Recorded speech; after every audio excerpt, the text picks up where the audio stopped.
a snowy night in the NYC, and I know when it's snowing, most people like to have things like soup and chili, but since yesterday I have been craving chop, just spinach, pumpkin, onions, eggplant, and good old slimy okra.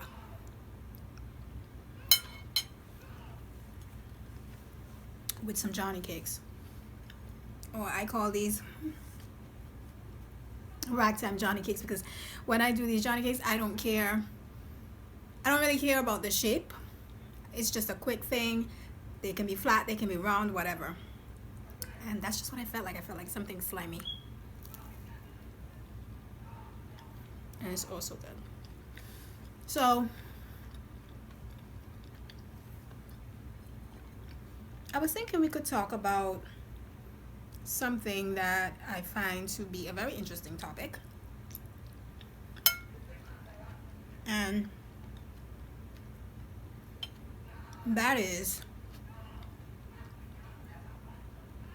how important is the idea of tradition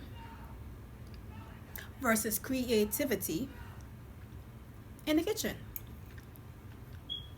So, you know how there's a traditional way to do a lot of cultural dishes, and then as you go from household to household, from family to family, you may find that the recipe is a little nuanced. People bring a little bit of themselves to it. And sometimes, even what's funniest to me, you may go online in culinary spaces and someone may be sharing a recipe, and then you'll see the discussion below where people are like, is that how you do that? That's not how we do that where I'm from. That's not how we do it in my town. That's not how my grandmother taught me. Or even in your own household. Like for me, I know that my mom taught me many different recipes. And sometimes when I'd get into the kitchen, I'd kind of make them my own. And we used to butt heads sometimes, because she'd be like, is this the way I taught you? No, but I just wanted to try something new. So how many of you like butt heads with your mom or your grandma, or just that seasoned cook in your family who has been taught how to do something from time and then just feels like that's the way it should be done all the time? I don't know. My thoughts on it is, or my thoughts are, I feel like for recipes that are part of a culture, I would like to learn the traditional way of doing it initially, because I feel that's important to be able to pass that down, you know, to posterity. Because if you don't, then that gets lost, and then all you have is different versions of the recipe everywhere floating around, not quite sometimes the way something was done, especially if the way it was originally done was nice, you know. So I do feel it's important to know how to do something traditionally, but I also think it's okay to get creative in the kitchen. That's, you know, the kitchen is where creativity is best expressed, where creativity is born. And sometimes creativity is not necessarily something that you just bring to the table because you want to. Sometimes creativity has to happen because it's a necessity. You know what I'm saying? Maybe you live in a different country from where you're from, and you're trying to recreate a recipe, and it's difficult to source some of your ingredients, so you have to replace them.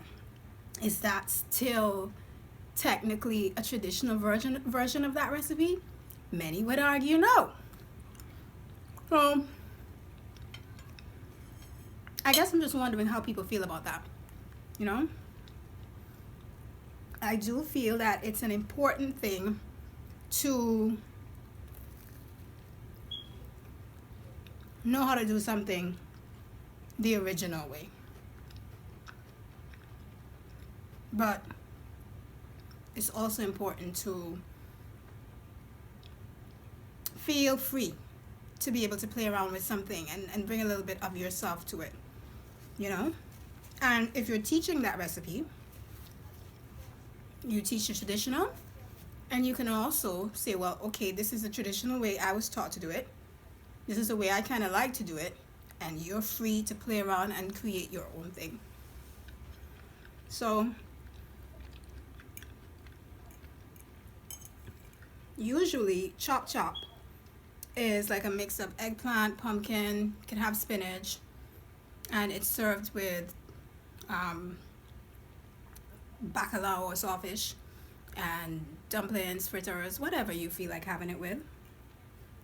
But if you're mostly plant-based or you're vegan, you can leave out the bacalao and just have this by itself with whatever it is you're having.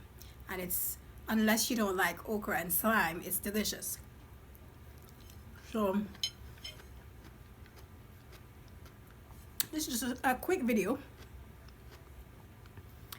so that you guys can share with me your thoughts on tradition and how important it is for you to feel like someone, when they share a recipe, is sharing an authentic, traditional version of that recipe.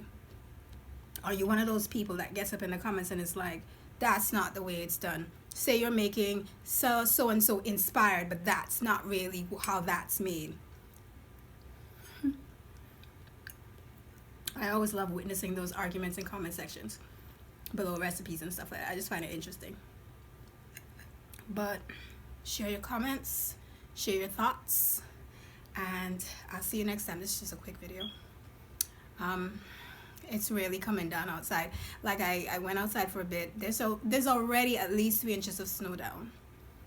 Not looking forward to the after. It was a time when snow was something I got excited about. You know, before, when you first move to the US, or when you first move to any place that it snows, your first experience with snow is always like, wow. Until you realize it's only nice when you can stay inside and indoors all day long. And not all day long, not just all day long every day. And who can do that? You know, by the next day, by the next 2 days, it becomes that slushy, black, disgusting mess. You know, that slippery, icy. But in all things, we give thanks. And so I'm just happy to be at home and in a warm space. And I hope you guys are all doing well. Until the next video. Thanks for watching. Who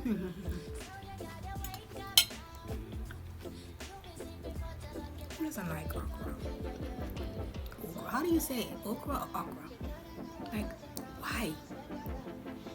I'm honestly the only person in my family who likes okra, but it's so slimily good.